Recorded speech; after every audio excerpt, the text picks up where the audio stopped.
సాయిరామ్. బాబా భక్తులందరికీ కూడా నమస్కారం అండి. అందరూ కూడా సుఖంగా సంతోషంగా ఎప్పుడూ కూడా ఆనందంగా ఉండాలి అని చెప్పి ఆ బాబాగారి తరపున నేను కూడా మనస్ఫూర్తిగా కోరుకుంటున్నాను.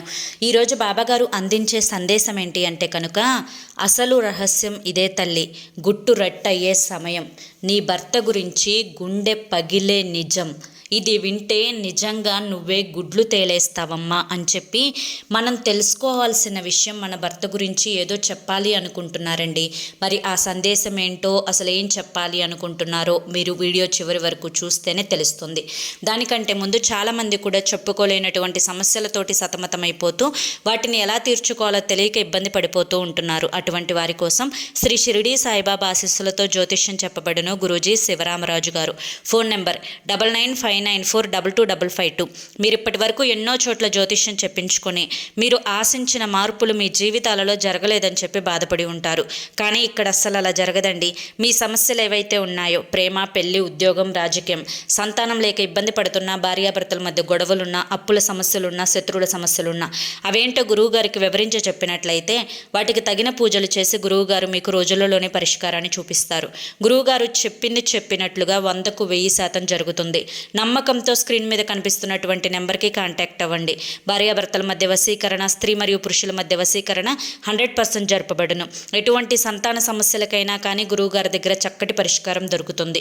మాకున్నటువంటి ఎన్నో రకాలైన సమస్యలను గురువుగారు రోజులలోనే పరిష్కరించారండి.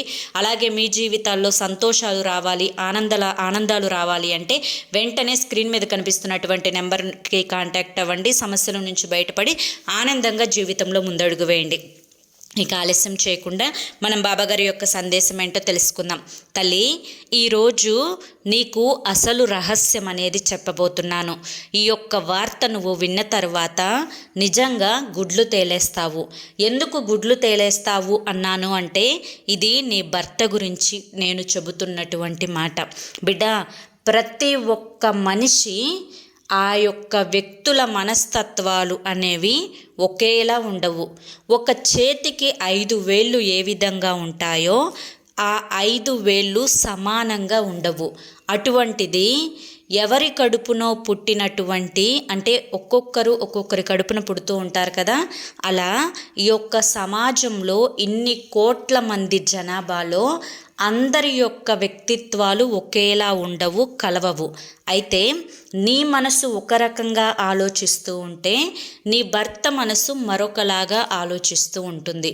నువ్వు అన్నీ కూడా ఒక పాయింట్ టు పాయింట్, ఏ సమయంలో ఏం చేయాలి, రేపేం జరుగుతుంది, ఇవాళ సేవింగ్స్ ఏంటి, పిల్లల యొక్క వ్యక్తిత్వాలు ఏంటి, వారి యొక్క కోరికలేంటి, వాళ్ళ యొక్క ఫ్యూచర్ కోసం ఏ నిర్ణయం తీసుకోవాలి, ఇటువంటి వాటి గురించి నువ్వు ఆలోచిస్తావు. వీటికి తగ్గట్లుగా కావలసినంత ధనం కావాలి. ఆ ధనం కోసం నీ భర్త ముందు చెయ్యి చాపాల్సి వస్తుంది. ఈ విధంగా నువ్వు డబ్బు అడిగిన ప్రతిసారి కూడా మీ ఇద్దరి మధ్య ఏదో ఒక రకమైనటువంటి గొడవలు అనేవి జరుగుతూ ఉన్నాయి.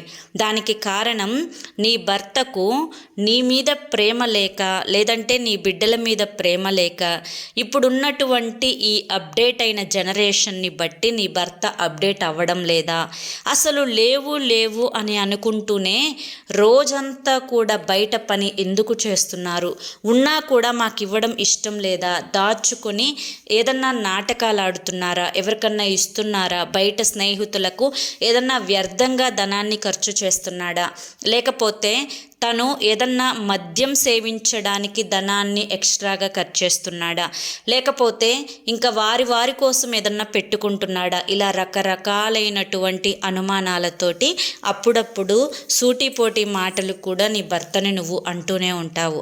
అయితే ఇక్కడ తన యొక్క తల్లిదండ్రులను చూసుకోవడం తప్పు కాదు. ఆ విషయాన్ని మినహాయించి మిగతా అన్నింటి గురించి కూడా ఓవర్గా నువ్వు ఆలోచిస్తున్నావు. అయితే ఇక్కడ అసలు రహస్యం అది కాదు తల్లి. అందరి యొక్క జీతాలు ఒకేలా ఉండవు. ఒకరి కింద పనిచేస్తున్నప్పుడు వారు ఎంత ఇస్తే అంత తీసుకోవాలి. వారు చెప్పిన టైంల వరకు ఉండాలి. అదే సొంత బిజినెస్లు చేసుకునే వారికి కూడా కొన్ని లాభాలు, కొన్ని నష్టాలు, కొంతమంది ధనం తీసుకొని వెనక్కి తిరిగి ఇవ్వకపోవడం, కొంతమంది సరుకు తీసుకొని ధనాన్ని ఎగ్గొట్టేసి వెళ్ళిపోవడం, ఇలా అనేక రకాలైనటువంటి అప్ అండ్ డౌన్స్ తన జీవితంలో జరుగుతాయి. జరుగుతూ ఉండడం వల్ల ఇటు కుటుంబ ఖర్చులు, పిల్లలు పెద్దవాళ్ళు అవ్వడంతో వాళ్ళ యొక్క చదువులకి ఖర్చులు, వాళ్ళ యొక్క కోరికలకి ఖర్చులు, అలాగే ఇంటి బాధ్యతలు, తిండి ఖర్చులు ఇవన్నీ కూడా ఒక్కడి మీదే పడటం చేత ఇటువంటి ఒత్తిడికి తన మనస్సు గురవుతూ ఉంది. అయితే అందరూ కూడా ఆ ఒత్తిడిని మనస్సులో పెట్టుకొని ప్రేమగా మాట్లాడటం, అంటే ఉదాహరణకి నీకులాగా మనసు నిండా బాధ ఉన్న పిల్లలతోటి, భర్తతోటి ఇంట్లో ప్రశాంతంగా ఉండాలని కోరుకుంటావు. ఏదన్నా బాధో సాదో 4 గోడల మధ్య పడతావు. కానీ అతను మాత్రం కోపం రూపంలో, పెద్ద పెద్ద కేకల రూపంలో అతని యొక్క బాధను వ్యక్తపరుస్తూ ఉంటారు. కాబట్టి నువ్వు ప్రేమగా అక్కున చేర్చుకోవాలి. తన యొక్క మనోభావాలని అర్థం చేసుకోవాలి. తనకి కోపం వచ్చినప్పుడు నువ్వే తగ్గి మాట్లాడాలి. తన యొక్క బరువు బాధ్యతలను నువ్వు కూడా సగం పంచుకోవాలి. నువ్వు తన మనసుని పూర్తిగా అర్థం చేసుకోవాలి. అతనికి నువ్వు తప్ప ఇంకా ఎవ్వరూ లేరు అని చెప్పి గుర్తించాలి. అతని ప్రపంచం తన బిడ్డలే అని చెప్పి నువ్వు తెలుసుకోవాలి. ఏ తండ్రికైనా తన బిడ్డల భవిష్యత్తు బాగుండాలి అనే కదా కోరుకునేది. అయితే ఇక్కడ ఒకరిని ఒకరు అర్థం చేసుకునే ఆ యొక్క మనసుని పట్టి ఆధారపడి ఉంటుంది.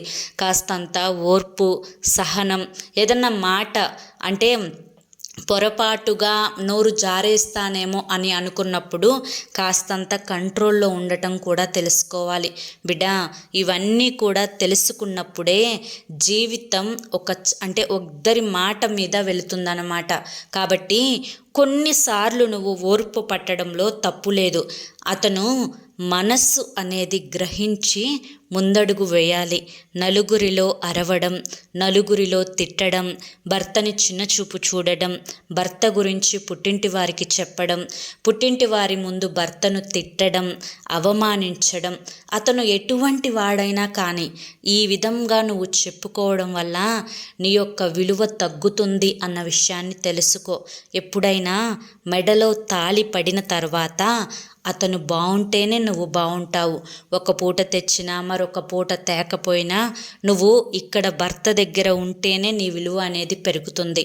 ఒక రకంగా పతియే ప్రత్యక్ష దైవం అని చెప్పి పెద్దలు ఎందుకు చెప్పారనుకున్నావు? కాబట్టి మనసెరిగి జీవితంలో అడుగు ముందుకు వెయ్యాలి. అతని యొక్క ప్రేమ, అతని యొక్క దయ, అతని యొక్క జాలి, అతని యొక్క ప్రపంచం నువ్వు, నీ బిడ్డలు అని తెలుసుకోవాలి. ఇది విన్న తర్వాత నీకు నిజంగా ఆశ్చర్యంగా అనిపిస్తుంది కదా. కానీ అసలైన వాస్తవం ఇదే తల్లి. ఎందుకంటే నీ భర్త కోపం వెనుక, కేకల వెనుక ప్రేమ లేదు అని పొరపాటు పడుతున్నావు. కానీ పూర్తి ప్రేమ ఉంది అని నువ్వు నమ్మాలి. నమ్మినప్పుడు మాత్రమే ఈ యొక్క జీవితం అనే నావ సజావుగా నడుస్తుంది. అర్థమైంది కదా అని చెప్పి ఈరోజు బాబాగారు మనకి చాలా చక్కటి సందేశాన్ని అందించారండి. మరి ఈ సందేశం మీ అందరికీ కూడా నచ్చింది, అర్థమైంది అని చెప్పి అనుకుంటున్నాను. నచ్చింది, అర్థమైంది అని చెప్పి అనిపిస్తే వీడియోకి ఒక లైక్ ఇవ్వండి. అలాగే కింద కామెంట్ సెక్షన్లో ఓం సాయిరామ్ అని చెప్పి టైప్ చేయండి. మొదటిసారి మన ఛానల్లోకి వస్తే సబ్స్క్రైబ్ చేసుకొని సపోర్ట్ చేయండి. అలాగే మీరు ఎటువంటి సమస్యలతోటి బాధపడుతున్న శ్రీ సాయిబాబా ఆశీస్సులతో జ్యోతిష్యం చెప్పబడును. కింద స్క్రీన్ మీద కనిపిస్తున్నటువంటి నెంబర్కి కాంటాక్ట్ అవ్వండి. ఎన్నో ప్రయత్నాలు చేసి ఉంటారు కదా, ఒక్కసారి చివరి ప్రయత్నం అనుకోనైనా కానీ గురువు గారిని కాంటాక్ట్ అయ్యి సమస్యల నుంచి బయటపడి జీవితంలో ఆనందంగా ముందడుగు వేయండి. జై సాయిరామ్.